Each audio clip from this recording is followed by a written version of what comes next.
ಎಲ್ಲ ವಿದ್ಯಾರ್ಥಿಗಳಿಗೆ ನಮಸ್ಕಾರ. ವಿದ್ಯಾರ್ಥಿಗಳೇ, ಡಾಕ್ಟರ್ ಬಸವರಾಜ್ ಸಾದರ್ ಅವರು ಬರೆದಿರುವಂಥ ವರ್ತಮಾನಕ್ಕೂ ವಚನ ಒಂದು ವಿಶ್ಲೇಷಣೆ ಅನ್ನುವಂಥ ಒಂದು ಲೆಸನ್ನನ್ನು, ಒಂದು ಪಾಠವನ್ನು ನಾವು ಈಗಾಗಲೇ ನೋಡ್ತಾ ಇದ್ವಿ. ಅದರಲ್ಲಿ ಇಲ್ಲಿವರೆಗೆ ಲೇಖಕರೇನು ಹೇಳಿದರು ಅಂತಂದರೆ, ನವೆಂಬರ್ 8, 2016 ಇಸ್ವಿ ಅಂತಂದರೆ ದೇಶದ ಆರ್ಥಿಕ ಕ್ಷೇತ್ರದಲ್ಲಿನ ಕಪ್ಪನ್ನು ಕಳೆದು ಹೊಸ ಬೆಳಕನ್ನು ಬೀರಿರುವಂಥ ಒಂದು ದಿನ ಅಂಥೇಳಿ ಹೇಳ್ತಾರೆ. ಯಾಕೆ ಅಂತಂದರೆ, ಆ ಒಂದು ದಿನ ಪ್ರಧಾನಿ ನರೇಂದ್ರ ಮೋದಿ ಅವರು ಏನು ಮಾಡಿದರು ಅಂತಂದರೆ, ಇರುವಂಥ ಎಲ್ಲ ನೋಟುಗಳನ್ನು ಬ್ಯಾನ್ ಮಾಡಿದರು. ಇದರಿಂದ ನಮ್ಮ ಆರ್ಥಿಕ ಸ್ಥಿತಿಗೆ ಕೆಲವೊಂದಿಷ್ಟು ಹೊಡೆತಗಳು ಬಿದ್ದು, ಅದರಲ್ಲೂ ಈ ಮಿಡ್ಲ್ ಕ್ಲಾಸ್ ಫ್ಯಾಮಿಲೀಸ್ ಅಂಥೇಳಿ ನಾವೇನು ಕರಿತೀವಲ್ಲ, ಅವರು ಹಲವಾರು ತೊಂದರೆಗಳನ್ನು ಅನುಭವಿಸಿದರು. ಒಂದು ರೀತಿಯಲ್ಲಿ ಯಾರ ಹತ್ರ ಬ್ಲ್ಯಾಕ್ ಮನಿ ಅಂದರೆ ಕಪ್ಪು ಹಣ ಅಂಥೇಳಿ ಇರ್ತಾ ಇತ್ತಲ್ಲ, ಅವರೆಲ್ಲರ ಖಜಾನೆ ಖಾಲಿ ಆಯ್ತೇನೋ ನಿಜ. ಆದರೆ ಅದರ ಸಮಸ್ಯೆಗಳ ಸುಳಿಯಲ್ಲಿ ಸಿಕ್ಕು ನರಳಾಡಿದಂಥವ್ರು ಅಂತಂದರೆ ನಿಮ್ಮಂಥ ಸಾಮಾನ್ಯ ಜನ ಅನ್ನುವಂಥ ಒಂದು ಮಾತನ್ನು ಲೇಖಕರು ಹೇಳ್ತಾರೆ. ಯಾಕೆ ಅಂತಂದರೆ, ಇಲ್ಲಿ ನಮ್ಮ ದೇಶಕ್ಕಾಗಿ ಏನಾದರೂ ಒಂದು ಒಳಿತನ್ನು ಮಾಡಬೇಕು ಅಂಥೇಳಿ ಪ್ರಯತ್ನ ಪಟ್ಟರು ಅಂತಂದರೆ ಅದರ ಒಂದು ಹಿನ್ನೆಲೆಯನ್ನು ನಾವು ನೋಡಿದಾಗ ಅಲ್ಲಿರುವಂಥ ಸಾಮಾನ್ಯ ಜನ ಯಾವ ರೀತಿ ತೊಂದರೆಗಳನ್ನು ಅನುಭವಿಸಿದರು, ಎಂಥೆಂಥ ನಷ್ಟಗಳ ಸುಳಿಯೊಳಗೆ ಅವರು ಸಿಕ್ಕರು ಅನ್ನೋದನ್ನು ಈ ಒಂದು ಪ್ರಸ್ತುತ ಲೇಖನ ನಮ್ಮ ಮುಂದೆ ತಿಳಿಸ್ಕೊಡ್ತದೆ. ಈಗಾಗಲೇ ನಾವು ನೋಡೀವಿ, ನೋಟ್ ಬ್ಯಾನ್ ಆದಂಥ ಒಂದು ಸಂದರ್ಭದಲ್ಲಿ ಯಾವ್ಯಾವ ರೀತಿಯ ಸಮಸ್ಯೆಗಳು ಅಲ್ಲಿ ಎದುರಾದವು. ಅಸಾಮಾನ್ಯ ಜನ ಅಂತಂದರೆ ಇರುವಂಥ ನಿಮ್ಮಂಥ ಒಂದು ಮಿಡ್ಲ್ ಕ್ಲಾಸ್ ಫ್ಯಾಮ್ಲಿ ಅಥವಾ ಸಾಮಾನ್ಯ ಜನತೆ ಯಾವ ರೀತಿಯ ತೊಂದರೆಗಳನ್ನು ಅನುಭವಿಸಿದರು ಅನ್ನೋದನ್ನು ಇಲ್ಲಿ ಹೇಳ್ತಾರೆ. ಕೂಲಿ ಕಾರ್ಮಿಕರಿರ್ಬೋದು, ಅಥವಾ ಮತ್ತು ಬಡವರು ಇರ್ಬೋದು, ಅಥವಾ ಶ್ರಮಿಕ ವರ್ಗದ ಜನ ಇರಬಹುದು, ಅವರೆಲ್ಲರೂ ಯಾವ ರೀತಿ ಒಂದು ತೊಂದರೆಗಳನ್ನು ಅನುಭವಿಸಿದರು ಅನ್ನೋದನ್ನು ನಾವು ಹಿಂದಿನ ಕ್ಲಾಸ್ನಲ್ಲಿ ಅದರ ಬಗ್ಗೆ ನಾವು ತಿಳ್ಕೊಂಡಿವಿ. ಇನ್ನು ಮುಂದುವರೆದು ಇಲ್ಲಿ ಏನು ಹೇಳ್ತಾರೆ ಅಂತಂದರೆ, ವಾಸ್ತವ ಸ್ಥಿತಿ ಹೀಗಿರುವಾಗ ಭಾರೀ ಬೆಲೆಯ ನೋಟುಗಳ ಅಮಾನ್ಯೀಕರಣದ ನಂತರ 2-3 ದಿನಗಳಲ್ಲೇ ಅಧಿಕಾರದ ಉನ್ನತ ಸ್ಥಾನಗಳಲ್ಲಿರುವ ಕೆಲವು ಮಹಾಜನಗಳ ಮನೆಗಳಲ್ಲಿ ಕೋಟಿಗಟ್ಟಲೆ ಹೊಸ ನೋಟುಗಳ ಬಂಡಲ್ಗಳೇ ಪ್ರತ್ಯಕ್ಷವಾದದ್ದು ದೊಡ್ಡ ಅಚ್ಚರಿ. ಒಬ್ಬೊಬ್ಬರ ಮನೆಯಲ್ಲಿ ಒಂದಲ್ಲ 10 ಕೋಟಿ, 20 ಕೋಟಿ, 100 ಕೋಟಿ ಬೆಲೆಯ ಹೊಸ ನೋಟುಗಳು, ಕೆಜಿಗಟ್ಟಲೆ ಬಂಗಾರ ಸಿಕ್ಕದ್ದು ಕಾನೂನಿನ ಅಡಿಯಲ್ಲೇ ನಡೆಯುತ್ತಿರುವ ನಮ್ಮ ಅರ್ಥವ್ಯವಸ್ಥೆಯೊಳಗಿನ ಅದ್ಭುತ ಪವಾಡವೇ ಅಲ್ಲವೇ? ಸರ್ಕಾರಿ ಟಂಕಸಾಲೆಯಲ್ಲಿ ಮುದ್ರಣಗೊಳ್ಳುವ ಹೊಸ ನೋಟುಗಳು ಕೇವಲ ರಿಸರ್ವ್ ಬ್ಯಾಂಕಿನ ಮೂಲಕ ಇಡೀ ದೇಶಕ್ಕೆ ಸರಬರಾಜಾಗುವ ವ್ಯವಸ್ಥೆ ಇರುವಾಗ, ಈ ಪರಿಯಲ್ಲಿ ನೋಟುಗಳು ಬಾತ್ರೂಮುಗಳಲ್ಲಿ, ಕಾಟ್ಗಳ ಅಡಿಯಲ್ಲಿ, ಬೆಡ್ಗಳ ಕೆಳಗೆ ಎಲ್ಲೆಂದರಲ್ಲಿ ಪತ್ತೆಯಾದುದನ್ನು ಗಮನಿಸಿದರೆ ಅಡ್ಡದಾರಿಯಿಂದ ಅಕ್ರಮವಾಗಿ ಹಣ ಕೊಳ್ಳೆ ಹೊಡೆಯುವ ಇಂಥ ಹರಾಮಿ ಜನರಿಗೆ ಮಾನ ಮರ್ಯಾದೆ, ಕಾನೂನು ಕಟ್ಟಳೆ, ನೀತಿ ನಿಯತ್ತು ಒಂದೂ ಇಲ್ಲವೆಂಬುದು ಆಗ ಮತ್ತೊಮ್ಮೆ ಸಾಬೀತಾಯಿತು. ಇಡೀ ದೇಶದಲ್ಲಿ ಈ ಬಗೆಯ ಸಾವಿರಾರು ಪ್ರಕರಣಗಳು ದಾಖಲಾದರೂ ಅವುಗಳ ವಿರುದ್ಧ ಬಂಡೇಳದ ಜನರು ರಾಜಕೀಯ ಕೆಸರೆರಚಾಟದಲ್ಲಿಯೇ ಮುಳುಗಿ ಹೋದದ್ದು ಅಚ್ಚರಿ. ಇದು ನಿಜವಾದ ಸಮಸ್ಯೆಯಲ್ಲವೇ? ಇಲ್ಲಿ ಹೇಳ್ತಾರೆ ವಾಸ್ತವ ಸ್ಥಿತಿ ಅಂತಂದರೆ, ಈಗ ಆಳುವ ವರ್ಗ ಮತ್ತು ಆಳಿಸಿಕೊಳ್ಳುವ ವರ್ಗ ಅಂಥೇಳಿ 2 ವರ್ಗಗಳ ಬಗ್ಗೆ ಅವರು ಹೇಳಿದರು. ಇಲ್ಲಿ ಪರ ವಿರೋಧ ಪಕ್ಷಗಳಂಥೇಳಿ ಏನಿರ್ತಾ ಇದ್ವಲ್ಲ, ಒಂದು ಪಕ್ಷ ಒಳ್ಳೆಯದನ್ನು ಮಾಡಲಿಕ್ಕೆ ನಿಂತು ಅಂತಂದರೆ ಇನ್ನೊಂದು ಪಕ್ಷ ಅದರ ಡಿಮೆರಿಟ್ಸ್ಗಳನ್ನು ಹುಡುಕಾಡುವಂಥ ಒಂದು ಪ್ರಯತ್ನವನ್ನು ಮಾಡ್ತಾ ಇರ್ತದೆ ಅನ್ನೋದನ್ನು ಹೇಳ್ತಾರೆ. ಅಂಥ ಒಂದು ವಾಸ್ತವ ಸ್ಥಿತಿ ಒಳಗೆ ಈಗ ನಿಮ್ಮಂಥ ಎಲ್ಲ ಜನನೂ ಇದ್ದೀವಿ ಅನ್ನುವಂಥ ಒಂದು ಮಾತನ್ನು ಇಲ್ಲಿ ಲೇಖಕರು ಹೇಳ್ತಾರೆ. ಯಾವಾಗ ಈ ನೋಟ್ ಬ್ಯಾನ್ ಅಂದರೆ ಅಮಾನ್ಯೀಕರಣ ಆಯ್ತಲ್ಲ, ಅಂಥ ಒಂದು ಸಂದರ್ಭದಲ್ಲಿ ಆಲ್ಮೋಸ್ಟ್ ಒಂದು 2-3 ದಿನಗಳಲ್ಲಿನೇ ಏನಾಯಿತು ಅಂತಂದರೆ, ಅಧಿಕಾರದ ಉನ್ನತ ಸ್ಥಾನಗಳಲ್ಲಿರುವಂಥ ಕೆಲವೊಂದಿಷ್ಟು ಅಧಿಕಾರಿಗಳ ಮನೆಯಲ್ಲಿ ಕೆಜಿಗಟ್ಟಲೆ ಬಂಗಾರ ಸಿಕ್ತು. 10 ಕೋಟಿ, 20 ಕೋಟಿ, 100 ಕೋಟಿ ಗಂಟಲೆ ಬ್ಲ್ಯಾಕ್ ಮನಿ ಅಂದರೆ ಕಪ್ಪು ಹಣ ಅಂಥೇಳಿ ನಾವು ಕರಿತೀವಲ್ಲ, ಆ ದುಡ್ಡನ್ನು ನೋಡ್ಲಿಕ್ಕೆ ನಮಗೆ ಸಿಕ್ಕಿತು. ಬಂಡಲ್ಗಟ್ಟಲೆ ರಾಶಿಯಾಗಿ ಅವ್ರ ಮನೆಯೊಳಗೆ ಹಣ ಚೆಲ್ಲಾಪಿಲ್ಲಿಯಾಗಿ ಬಿದ್ದಿತ್ತು. ಹೌದಾ? ಇಲ್ಲಿ 100 ರೂಪಾಯಿಗಾಗಿ ಪರದಾಡುವಂಥ ಜನ, ಎಷ್ಟೋ ಸಾಮಾನ್ಯ ಜನರನ್ನು ನಾವು ನೋಡ್ತಾ ಇರ್ತೀವಿ ನಿಮ್ಮ ಸುತ್ತಮುತ್ತ. ಆದರೆ ಇಲ್ಲಿ 100 ಕೋಟಿ ಗಂಟಲೆ ಹಣ ಅವ್ರ ಮನೆಯೊಳಗೆ ನೀವು ಕಾಟ್ ಕೆಳಗಡೆ, ಆಮೇಲೆ ಈ ಗಾದಿ ಕೆಳಗಡೆ, ಆಮೇಲೆ ಬಾತ್ರೂಮ್ನೊಳಗೆ ಎಲ್ಲಿ ನೋಡ್ತೀರಿ ಅಲ್ಲಿ ಅಕ್ರಮವಾಗಿ ಸಂಪಾದನೆ ಮಾಡಿರುವಂಥ ಒಂದು ಹಣ ಆ ಸಂದರ್ಭದೊಳಗೆ ಹೊರಗಡೆ ಬಿತ್ತು. ಕಾಳಸಂತೆಯಲ್ಲಿ ಅಂತೀವಿ ನಾವು, ಅಥವಾ ಕಳ್ಳದಾರಿಯಿಂದ ಯಾರು ಸಂಪಾದನೆಯನ್ನು ಮಾಡಿರ್ತಾರಲ್ಲ, ರಾಜಕೀಯ ವ್ಯಕ್ತಿಗಳಿರ್ಬೋದು, ರಾಜಕೀಯ ಧುರೀಣರಿರ್ಬೋದು, ಸರ್ಕಾರಿ ಅಪ್ರಾಮಾಣಿಕ ಅಧಿಕಾರಿಗಳಿರ್ಬೋದು, ಅಂಥವ್ರ ಹತ್ರ ನೂರಾರು kg ಬಂಗಾರ, ಆಮೇಲೆ ಕೋಟ್ಯಾನುಗಟ್ಟಲೆ ಹಣ ಅವ್ರ ಮನೆಯೊಳಗೆ ಸಿಕ್ತು. 100 ರೂಪಾಯಿಗಾಗಿ ಪರದಾಡುವಂಥ ಜನ ಇದ್ದಂಥ ಸನ್ನಿವೇಶದಲ್ಲಿ ಅವ್ರ ಮನೆಯೊಳಗೆ ನೂರಾರು ಕೋಟಿ ಗಟ್ಟಲೆ ಹಣ ಸಿಕ್ಕಾಗ ಎಂಥ ಪರಿಸ್ಥಿತಿಯಲ್ಲಿ ನಾವು ಇದ್ದೀವಿ ಅನ್ನೋದನ್ನು ತಾವೆಲ್ಲರೂ ಈಗ ಅರ್ಥ ಮಾಡ್ಕೊಂಡಿರ್ತೀರಿ, ಹೌದಾ? ಆಮೇಲೆ ಇಂಥ ಎಷ್ಟೋ ಸಾವಿರಾರು ಕೇಸುಗಳನ್ನು ನಾವು ನೋಡಿದ್ದೀವಿ. ಅಂಥ ಜನರಿಗೆ ಮಾನ ಮರ್ಯಾದೆ ಇರಲಿಲ್ಲ, ಕಾನೂನಿನ ಯಾವುದೇ ಕಟ್ಟಳೆಗಳು, ಯಾವುದೇ ನಿಬಂಧನೆಗಳಿರಲಿಲ್ಲ, ನೀತಿ ನಿಯತ್ತು ಅನ್ನುವಂಥದ್ದು ಆ ಜನರಿಗೆ ಒಂಚೂರೂ ಕೂಡ ಇರಲಿಲ್ಲ. ಸಾವಿರಾರು ಪ್ರಕರಣಗಳ ದಾಖಲಾದವು, ಆದರೆ ಅದಕ್ಕೆ ಸಂಬಂಧಪಟ್ಟಂಥ ಯಾವೊಂದು ದಾಖಲೆಗಳು ಕೂಡ ದಾಖಲೆ ಆಗಲಿಲ್ಲ ಅನ್ನುವಂಥ ಒಂದು ಮಾತನ್ನು ಹೇಳ್ತಾರೆ. ಆಮೇಲೆ ಕೆಲವೊಂದಿಷ್ಟು ಜನ ರಾಜಕೀಯ ಧುರೀಣರು ಅಂಥೇಳಿ ನಾವೇನು ಕರಿತಿದ್ದೀವಲ್ಲ, ಅಂಥ ಧುರೀಣರು ಯಾರಾದ್ರೂ ಮನ್ಯಾಗ ದುಡ್ಡು ಸಿಕ್ತಿತ್ತಲ್ಲ, ಆ ಒಂದು ದುಡ್ಡಿನ ವಿರುದ್ಧ ಬಂಡೇಳುವಂಥ ಕೆಲಸ ಮಾಡಲಿಲ್ಲ, ಬದಲಿಗೆ ತಮ್ಮ ನಡುವೆನೇ ಕೆಸರಾಟವನ್ನು ಎರಚ್ಕೊಳ್ಳಿಕ್ಕೆ ಪ್ರಾರಂಭ ಮಾಡಿದರು. ಯಾಕೆ ಅಂತಂದರೆ ಎಲ್ಲರೂ ಜಗತ್ತನ್ನು ಲೂಟಿ ಮಾಡುವಂಥ ಒಂದು ಸಂದರ್ಭದಾಗ ಒಬ್ಬರ ಮೇಲೆ ಒಬ್ಬರು ಗೂಬೆಯನ್ನು ಕೂರಿಸ್ತಾನೆ ಹೋದರೆ ಹೊರತು ಯಾರೂ ನಾವು ಒಳ್ಳೆಯವರು ಅಂಥೇಳಿ ತೋರಿಸ್ಕೊಳ್ಳುವಂಥ ಒಂದು ಪ್ರಯತ್ನವನ್ನು ಮಾಡಲಿಲ್ಲ ಅನ್ನುವಂಥ ಒಂದು ಮಾತನ್ನು ಹೇಳ್ತಾರೆ. ಇದು ನಿಜವಾಗಲೂ ನಮ್ಮ ನಡುವೆ ಇರುವಂಥ ಒಂದು ಸಮಸ್ಯೆ, ಅದು ಸಮಸ್ಯೆಯಾಗಿಯೇ ಉಳ್ಕೊಂಡು ಹೋಯಿತು ಅನ್ನುವಂಥ ಮಾತನ್ನು ಲೇಖಕರಲ್ಲಿ ಹೇಳ್ತಾರೆ. ಮುಂದುವರೆದು, ಹಾಗಿದ್ದರೆ ಇಂಥ ಅಡ್ಡನಡೆಯ ಜನರು ಯಾರು? ಇಷ್ಟೊಂದು ಹಣ ಇವರಿಗೆ ಹೇಗೆ ಸಿಕ್ಕಿತು? ಇದನ್ನು ಇವರಿಗೆ ಯಾರು ಹೇಗೆ ಕೊಟ್ಟರು? ಇದು ಎಲ್ಲಿಂದ ಬಂತು? ಅದನ್ನು ತಂದವರಾರು? ಹೇಗೆ ಬಚ್ಚಿಟ್ಟುಕೊಂಡರು? ಇಂಥ ವ್ಯವಹಾರದಲ್ಲಿ ಎಷ್ಟೆಷ್ಟು ಜನರ ಯಾವ್ಯಾವ ಪಾಲು ಇದೆ? ಸಾಮಾನ್ಯರಲ್ಲದ ಉನ್ನತ ವರ್ಗದ ಜನರಿಗೆ ಮಾತ್ರ ಈ ರೀತಿಯ ದುಷ್ಟ ಮಾರ್ಗಗಳು ಹೇಗೆ ಕಾಣುತ್ತವೆ? ಅದನ್ನವರು ಹೇಗೆ ದಕ್ಕಿಸಿಕೊಳ್ಳುತ್ತಾರೆ? ಹಾಗೆ ದಕ್ಕಿಸಿಕೊಳ್ಳಲು ಭ್ರಷ್ಟರ ಒಂದು ದೊಡ್ಡ ಪಡೆ ಇರಲಾರದೆ? ಹಾಗಿದ್ದರೆ ಆ ಪಡೆಯಲ್ಲಿ ದೊಡ್ಡ ಹುದ್ದೆಯ ಅಧಿಕಾರಿಗಳ ಶಾಮೀಲು ಇರಲಾರದೆ? ಪ್ರಶ್ನೆಗಳ ಮಾಲೆ ಉದ್ದವಾಗುತ್ತಲೇ ಹೋಗುತ್ತದೆ. ಆದರೆ ಈ ಪ್ರಶ್ನೆಗಳಿಗೆ ಉತ್ತರ ಕೊಡುವವರು ಯಾರು? ಇಂಥ ನಿಜವಾದ ಸಮಸ್ಯೆಯ ಬಗ್ಗೆ ಯಾರೂ ಹೆಚ್ಚು ತಲೆ ಕೆಡಿಸಿಕೊಳ್ಳಲಿಲ್ಲ. ಯಾಕೆ ಈ ಉಪೇಕ್ಷೆ? ಇದಕ್ಕೂ ನಮಗೂ ಸಂಬಂಧವೇ ಇಲ್ಲವೆಂಬಂತೆ ಜನತೆ ಯಾಕೆ ಮೌನ ವಹಿಸಿದರು? ಹೇಳ್ತಾರೆ ಲೇಖಕರು ಜನರನ್ನು ಕುರಿತು. ಏನು ಅಂತಂದರೆ, ಈ ಕಾಳದಂಧೆಯೊಳಗೆ ಅಥವಾ ಕಾಳಸಂತೆಯಲ್ಲಿ ಯಾರು ಜನ ತಾವು ದುಡ್ಡನ್ನು ಸಂಪಾದಿಸಿದ್ರಲ್ಲ, ಅವರು ಯಾರು ಅನ್ನೋದು ನಮಗೆ ಗೊತ್ತಿಲ್ಲ. ಅಷ್ಟು ಹಣ ಅವರಿಗೆ ಯಾವ ಮೂಲದಿಂದ ಬಂತು ಅನ್ನೋದು ನಮಗೆ ಗೊತ್ತಿಲ್ಲ. ಅಷ್ಟು ಹಣವನ್ನು ಅವ್ರಿಗೆ ಯಾರು ಕೊಟ್ಟರು ಅನ್ನೋದನ್ನು ಕೂಡ ನಮಗೆ ಗೊತ್ತಿಲ್ಲ.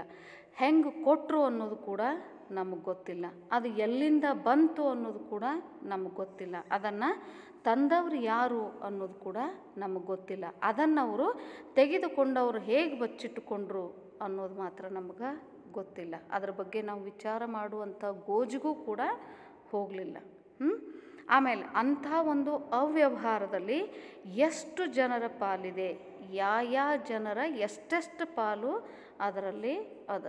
ಸಾಮಾನ್ಯ ಜನರಿಗೆ ಇರಲಾರದಂಥ ದುಡ್ಡು ಶ್ರೀಮಂತ ವರ್ಗದ ಜನರಿಗೆ ಮಾತ್ರ ಎಲ್ಲಿಂದ ಒಲೆದು ಬಂತು, ಯಾವ ಮೂಲದಿಂದ ಅದು ಒಲೆದು ಬಂತು, ಹೆಂಗೆ ಬಂತು, ಅದನ್ನು ಅವರು ಯಾವ ರೀತಿ ದಕ್ಕಿಸಿಕೊಳ್ತಾರೆ, ಇದರ ಹಿಂದೆ ಎಷ್ಟು ಭ್ರಷ್ಟ ಅಧಿಕಾರಿಗಳು ಇದ್ದಾರೆ ಅನ್ನೋದು ಮಾತ್ರ ಗೊತ್ತಾಗಂಗಿಲ್ಲ. ಅಥವಾ ಅದರ ಬಗ್ಗೆ ನಾವು ತಿಳ್ಕೊಳ್ಳುವಂಥ ಒಂದು ಪ್ರಯತ್ನವನ್ನು ಕೂಡ ಮಾಡಂಗಿಲ್ಲ.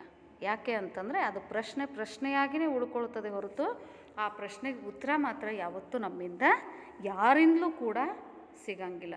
ದೇಶದ ಆರ್ಥಿಕ ಸಮಸ್ಯೆ ಅಂತಂದರೆ ನಿಜವಾಗಲೂ ಇದ್ದದ್ದು ಈ ಸಮಸ್ಯೆ. ಆದರೆ ಆ ಸಮಸ್ಯೆಯ ಬಗ್ಗೆ ತಿಳಿದುಕೊಳ್ಳುವಂಥ ಒಂದು ಪ್ರಯತ್ನವನ್ನು ನಾವು ಯಾರೂ ಕೂಡ ಮಾಡಿಲ್ಲ. ಅದರ ಬಗ್ಗೆ ನಾವು ತಲೆ ಕೆಡಿಸ್ಕೊಳ್ಳಲಿಕ್ಕೂ ಕೂಡ ಹೋಗಿಲ್ಲ. ನಮಗೆ ಅದಕ್ಕೆ ಯಾವ ಸಂಬಂಧನೂ ಇಲ್ಲ ಅನ್ನುವಂಥ ರೀತಿ ಒಳಗೆ ನಾವೆಲ್ಲರೂ ಬಿಹೇವ್ ಮಾಡ್ತಾ ಇದ್ದೀವಿ ಅನ್ನುವಂಥ ಒಂದು ಮಾತನ್ನು ಲೇಖಕರಿಲ್ಲೇ ಹೇಳ್ತಾರೆ.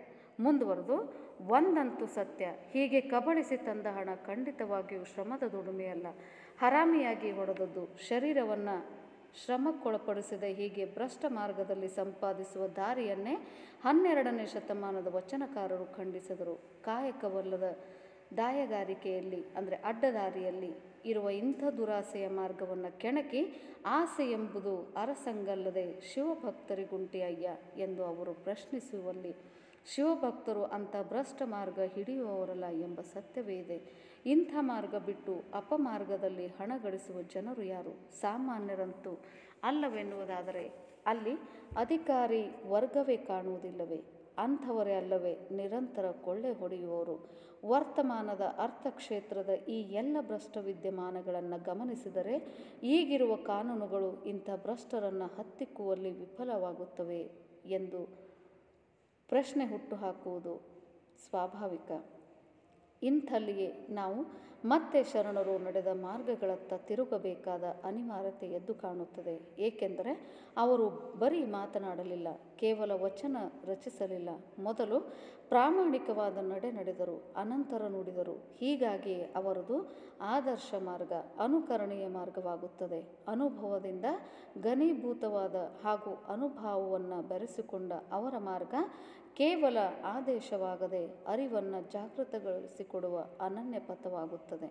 ಅದರ ಮೂಲಕ ನಡೆಯುವುದೊಂದೇ ಈಗಿರುವ ಪರ್ಯಾಯ ಮಾರ್ಗ. ಇಲ್ಲಿ ಹೇಳ್ತಾರೆ ಏನು ಅಂತಂದರೆ, ಯಾವ ರೀತಿ ಈ ಕಾಳಸಂತೆಯಲ್ಲಿ ಹಣವನ್ನು ಗಳಿಸಿರ್ತಾರಲ್ಲ, ಅವರು ಗಳಿಸಿರುವಂಥ ದುಡ್ಡು ಶ್ರಮಿಕ ದುಡ್ಡಲ್ಲ ಅನ್ನುವಂಥ ಒಂದು ಮಾತನ್ನು ಹೇಳ್ತಾರೆ. ಯಾಕೆ ಅಂತಂದರೆ, ಒಬ್ಬರನ್ನು ಕಬಳಿಸಿ, ಒಬ್ಬರನ್ನು ಮೋಸ ಮಾಡಿ ಅಥವಾ ಅವರಿಂದ ಒತ್ತಾಯಪೂರ್ವಕವಾಗಿ ಕಿತ್ತುಕೊಂಡಿರುವಂಥ ಒಂದು ಹಣ, ಹರಾಮಿಯಾಗಿ ಬಂದಿರುವಂಥ ಒಂದು ಹಣ ಅಂಥೇಳಿ ಲೇಖಕರಲ್ಲಿ ಹೇಳ್ತಾರೆ. ಆಮೇಲೆ ಈ ಒಂದು ಭ್ರಷ್ಟಾಚಾರವನ್ನು ಕೇವಲ ಇವತ್ತಿನ ಜನ ಅಷ್ಟೇ ಖಂಡಿಸ್ತಾ ಇಲ್ಲ, ಬದಲಿಗೆ ವಚನ ಯುಗದಲ್ಲಿ ಅಂದರೆ ಕ್ರಿಸ್ತಶಕ 12ನೇ ಶತಮಾನದಲ್ಲಿನೂ ಕೂಡ ಏನು ಮಾಡಿದರು ಅಂತಂದರೆ ಅದನ್ನು ಆಗಿರುವಂಥ ಶಿವಶರಣರು ಅದನ್ನು ಖಂಡಿಸ್ತಾ ಇದ್ರು. ಅಲ್ಲಿ ಅವರು ಒಂದು ಮಾತನ್ನು ಹೇಳ್ತಾರೆ, ಆಸೆ ಎಂಬುದು ಅರಸಂಗಲ್ಲದೆ ಶಿವಭಕ್ತರಿಗುಂಟೆ ಅಯ್ಯ. ಅಂದರೆ ಆಸೆ ಅನ್ನೋದು ಕೇವಲ ಅರಸನಿಗಷ್ಟೇ ಸೀಮಿತವಾಗಿರೋದು. ಯಾಕೆ ಅಂತಂದರೆ, ಅರಸನಿಗೆ ಒಂದು ರಾಜ್ಯವನ್ನು ಆತ ಗೆದ್ದ ಅಂತಂದರೆ ಮುಂದಿನ ರಾಜ್ಯವನ್ನು ಗೆಲ್ಲಲೇಬೇಕು ಅನ್ನುವಂಥ ಹುಮ್ಮಸ್ಸು ಆತನಲ್ಲಿ ಹುಟ್ಟಿದೇಳ್ತದೆ. ಗೆಲ್ಲಲಿಕ್ಕೆ ಆತ ಪ್ರಯತ್ನವನ್ನು ಕೂಡ ಪಡ್ತಾನೆ. ಆಸೆ ಅನ್ನೋದಕ್ಕೆ ಕೊನೆ ಅನ್ನೋದು ಇರಂಗಿಲ್ಲ. ಈ ಆಸೆ ಅನ್ನುವುದು ಕೇವಲ ಅರಸನಿಗೆ ಮಾತ್ರ ಸೀಮಿತವಾದದ್ದೇ ಹೊರತು ಶಿವಶರಣರಿಗೆ ಅಲ್ಲ ಅನ್ನುವಂಥ ಒಂದು ಮಾತನ್ನು ಹೇಳ್ತಾರೆ. ಯಾಕೆ ಅಂತಂದರೆ, ಶಿವಶರಣರು ಅಂತಂದರೆ ಸರ್ವವನ್ನು ತ್ಯಾಗ ಮಾಡಿರುವಂಥ ಆಧ್ಯಾತ್ಮಿಕರು ಅಂಥೇಳಿ ಹೇಳ್ತಾರೆ. ಆಗಿನ ಒಂದು ಸಂದರ್ಭದಲ್ಲಿನೂ ಕೂಡ ಅವರು ಹೇಳ್ತಾ ಇದ್ರು ಏನು ಅಂತಂದರೆ, ನಿಮಗೆ ಎಷ್ಟು ಬೇಕಲ್ಲ ಹಾಸಿಗೆ ಇದ್ದಷ್ಟು ಕಾಲು ಚಾಚುವಂಥ ಒಂದು ಪ್ರಯತ್ನವನ್ನು ಮಾಡಿರಿ. ನಿಮ್ಮ ಹೊಟ್ಟೆಗೆ ಎಷ್ಟು ಬೇಕಲ್ಲ ಅಷ್ಟು ಮಾತ್ರ ನೀವು ಗಳಿಸುವಂಥ ಪ್ರಯತ್ನವನ್ನು ಮಾಡಿರಿ.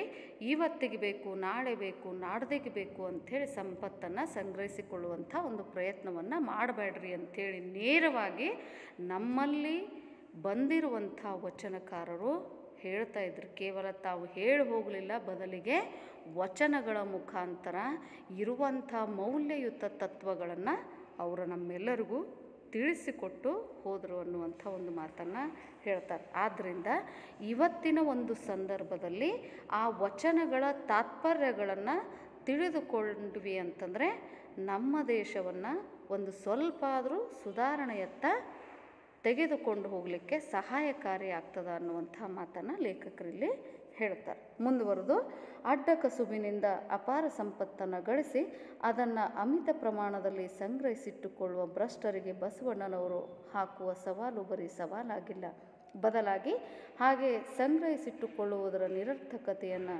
ಸಕಾರಣವಾಗಿ ತಿಳಿಸಿಕೊಡುವ ಪಾಠವಾಗುತ್ತದೆ. ಈ ವಚನ 12ನೇ ಶತಮಾನದಾಗಿದ್ದರೂ ಅದು ಕಿಮ್ಮತ್ತಿನ ನೋಟಿನ ಅಮಾನ್ಯೀಕರಣದಂಥ ಸಂದರ್ಭಕ್ಕೆ ಹೆಚ್ಚು ಪ್ರಸ್ತುತವಾಗುತ್ತದೆ. ಇಲ್ಲಿ ಬಸವಣ್ಣನವರು 12ನೇ ಶತಮಾನದಲ್ಲಿನೇ ಒಂದು ವಚನವನ್ನು ಸೃಷ್ಟಿ ಮಾಡಿದರು. ಈ ಭ್ರಷ್ಟತೆ ಅನ್ನುವಂಥದ್ದು ಕೇವಲ ಈಗ ಮಾತ್ರ ಇರಲಿಲ್ಲ, ಬದಲಿಗೆ ಹಿಂದಿನ ಸಂದರ್ಭದಲ್ಲಿಯೂ ಇತ್ತು ಅನ್ನೋದು ನಮಗೆಲ್ರಿಗೂ ಅರ್ಥ ಆಗ್ತದೆ.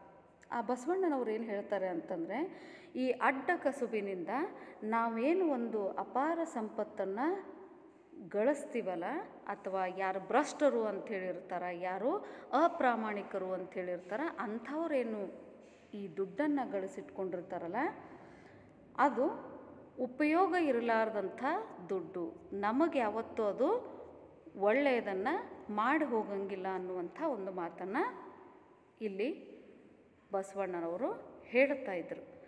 ಅವರು ರಚನೆ ಮಾಡಿರುವಂಥ ಒಂದು 2-3 ಸಾಲನ್ನು ವಚನಗಳನ್ನು ನಿಮ್ಮ ಅಧ್ಯಯನಕ್ಕಾಗಿ ಇಲ್ಲಿ ಹೇಳ್ತಾರೆ. ಏನು ಅಂತಂದರೆ, ಯಾಕಂದರೆ ಲೇಖಕರು ಕೂಡ ಹೇಳ್ತಾರೆ, ಅವಾಗ ಬಂದಿರುವಂಥ ಒಂದು ವಚನಗಳು ಪ್ರಸ್ತುತ ಈ ನೋಟಿನ ಅಮಾನ್ಯೀಕರಣದ ಸಂದರ್ಭದಲ್ಲಿ ಒಂದು ಸ್ವಲ್ಪವು ಉಪಯೋಗಕ್ಕೆ ಬೀಳ್ತಾವ ಅನ್ನುವಂಥ ಒಂದು ಇಂಟೆನ್ಷನ್ ಇಟ್ಟುಕೊಂಡು ಲೇಖಕರಲ್ಲಿ ಅವರ ಒಂದು ವಚನಗಳ ಒಂದು 2-3 ಲೈನ್ಗಳನ್ನು ಇಲ್ಲಿ ನಿಮ್ಮ ಅಧ್ಯಯನಕ್ಕೆ ಕೊಟ್ಟಾರ. ಯಾವ ರೀತಿ ಅಂತಂದರೆ, ಆಯುಷ್ಯ ಉಂಟು ಪ್ರಳಯವಿಲ್ಲೆಂದು ಅರ್ಥವ ಮಡಗುವಿರಿ, ಆಯುಷ್ಯ ತೀರಿ ಪ್ರಳಯವು ಬಂದರೆ ಅರ್ಥವ ನಂಬುವುರಿಲ್ಲ, ನೆಲ ನೆನಗದು ಮಡುಗದಿರ ನೆಲ ನುಂಗಿ ದೊಡಗುಳುವುದೇ, ಕಣ್ಣಿನಲ್ಲಿ ನೋಡಿ ಮಣ್ಣಿನಲ್ಲಿ ನೆರಹಿ ಉಣ್ಣದೆ ಹೋಗದಿರ, ಹೆರರಿಗಿಕ್ಕಿ ಹೆಗ್ಗುರಿಯಾಗಬೇಡ ಕೂಡಲ ಸಂಗಮನ ಶರಣರಿಗೊಡನೆ ಸವೆಸುವುದು. ಇಲ್ಲಿ ಹೇಳ್ತಾರೆ. ಏನು ಅಂತಂದರೆ, ಅದರ ತಾತ್ಪರ್ಯವನ್ನು ಕೆಳಗಿನ ಪ್ಯಾರಾಗ್ರಾಫ್ದಲ್ಲಿ ಅವರು ಕೊಡ್ತಾರೆ. ಯಾವ ರೀತಿ ಅಂತಂದರೆ, ಸಾವೇ ಇಲ್ಲವೆಂಬ ಭ್ರಮೆಯಲ್ಲಿ ಹಣ ಕೂಡಿಡುವ ಜನರಿಗೆ ಸತ್ತ ಮೇಲೆ ಅದು ಯಾರ ಪಾಲಾಗುವುದೆಂಬ ಸಾಮಾನ್ಯ ತಿಳುವಳಿಕೆ ಕೂಡ ಇರುವುದಿಲ್ಲ.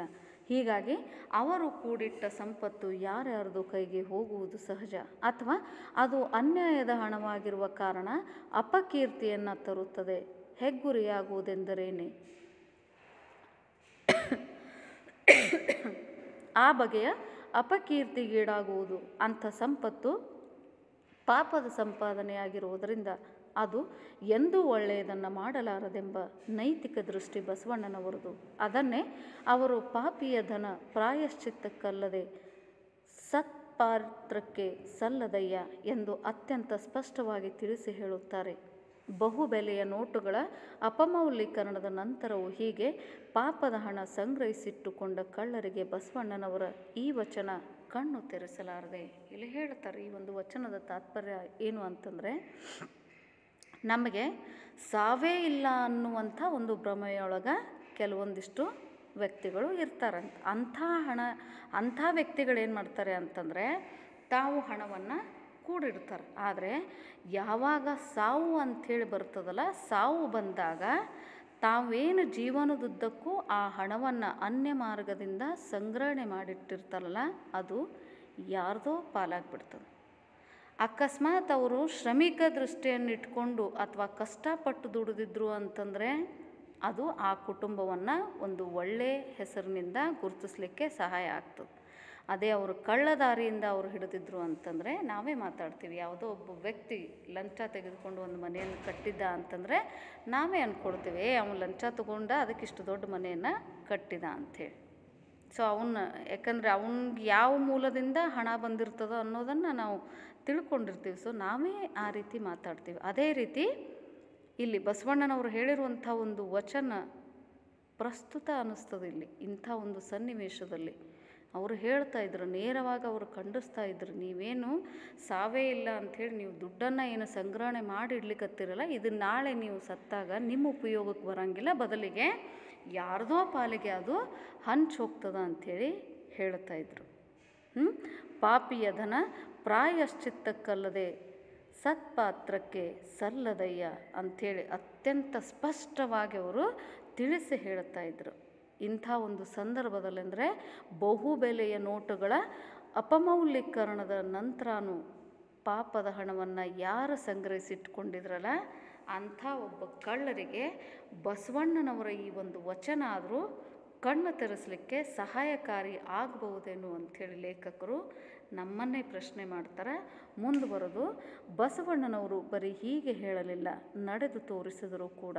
ಅವರೇ ತಮ್ಮ ಮತ್ತೊಂದು ವಚನದಲ್ಲಿ ಹೊನ್ನಿನೊಳಗೊಂದೊರೆಯ ಸೀರೆಯೊಳಗೊಂದೆಳೆಯ ಇಂದಿಂಗೆ ನಾಳಿಂಗೆ ಬೇಕೆಂದನಾದರೆ ನಿಮ್ಮಾಣೆ ನಿಮ್ಮ ಪುರಾತರಾಣೆ ಎಂಬುದಾಗಿ ನೈತಿಕ ಭಾಷೆ ಮಾಡುತ್ತಾರೆ. ಮತ್ತು ಅಂದಂದಿಗೆ ಬೇಕಾಗುವ ಅರ್ಥ ಹಣವನ್ನು ಕೂಲಿ ಮಾಡಿಯಾದರೂ ದೇಹ ಶ್ರಮದಿಂದ ದುಡಿದೆ ಸಂಪಾದಿಸುತ್ತೇನೆಂದು ಪ್ರಮಾಣ ಮಾಡುತ್ತಾರೆ. ಅದಕ್ಕೆ ತಪ್ಪಿದರೆ ತಲೆದಂಡ ಕೊಡಲು ಸಿದ್ಧರಾಗುತ್ತಾರೆ. ಅವರ ಈ ನಿಜದ ನಡೆ ಮಾನ ಮರ್ಯಾದೆಯೇ ಇಲ್ಲದ ವರ್ತಮಾನದ ಭ್ರಷ್ಟರಿಗೆ ಮತ್ತು ಕಳ್ಳದಂಧೆಕೋರರಿಗೆ ದಾರಿದೀಪವಾಗಬೇಕು. ಇಲ್ಲಿ ಹೇಳ್ತಾರೆ, ಕೇವಲ ಬಸವಣ್ಣನವರು ತಮ್ಮ ವಚನಗಳಲ್ಲಿನೂ ಕೂಡ ವಚನಗಳಲ್ಲಷ್ಟೇ ಹೇಳಿಲ್ಲ, ಬದಲಿಗೆ ನುಡಿದಂತೆ ನಡೆದವರು ಕೂಡ ಅನ್ನುವಂಥ ಒಂದು ಮಾತನ್ನು ಹೇಳ್ತಾರೆ. ಅವರು ತಾವೇ ರಚನೆ ಮಾಡಿರುವಂಥ ಇನ್ನೊಂದು ವಚನದಲ್ಲಿನೂ ಹೇಳ್ತಾರೆ.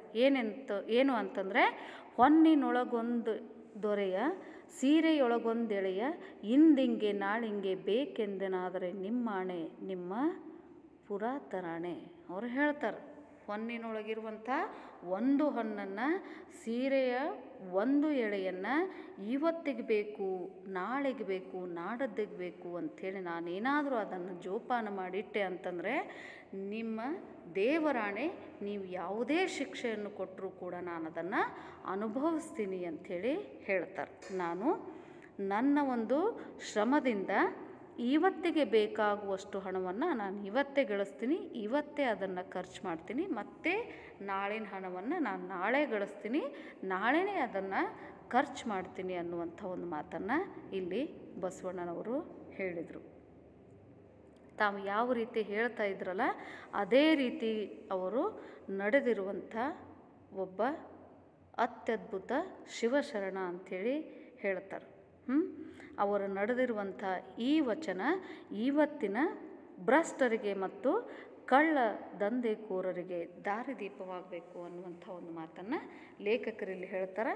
ಮುಂದುವರೆದು ಬಸವಣ್ಣನವರ ನೇತೃತ್ವದಲ್ಲಿ ನಡೆದ 12ನೇ ಶತಮಾನದ ವಚನ ಕ್ರಾಂತಿಯಲ್ಲಿ ಪಾಲ್ಗೊಂಡು ಸ್ಥಾವರ ವ್ಯವಸ್ಥೆಗಳನ್ನು ಕೆಣಕಿದ ಹಲವಾರು ಮಹಿಳೆಯರಲ್ಲಿ ಕಸಗುಡಿಸುವ ಕಾಯಕ ಮಾಡುತ್ತಿದ್ದ ಸತ್ಯಕ್ಕ ಕೂಡ ಒಬ್ಬಳು. ಅವಳ ಕಾಯಕ ನಿಷ್ಠೆ ಮತ್ತು ಕಾಯಕದಲ್ಲಿ ಆಕೆ ಪಾಲಿಸುತ್ತಿದ್ದ ನೈತಿಕತೆಗಳು ಇವತ್ತು ಕಾಳದಂಧೆಯಲ್ಲಿ ತೊಡಗಿರುವ ಮಹಾಭ್ರಷ್ಟರ ಕಣ್ಣು ತೆರೆಸುವಂತಿವೆ.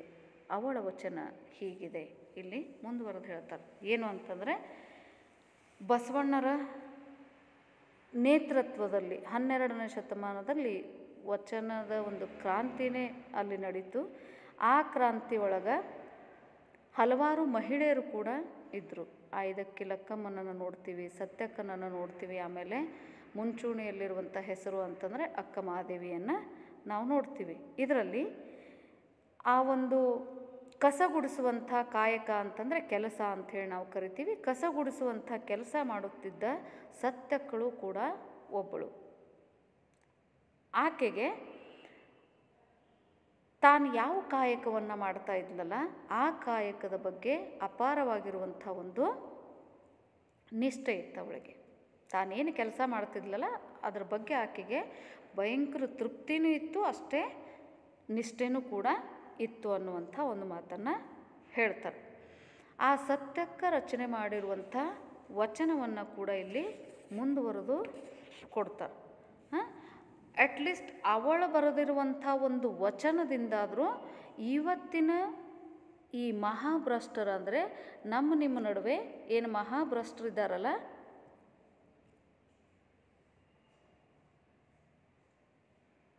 ಮಹಾಭ್ರಷ್ಟರಿಗೆ ಏನಾದರೂ ಉಪಯೋಗ ಆದಿತ್ತೇನೋ ಅಂಥೇಳಿ ಅವರು ಹೇಳ್ತಾರೆ.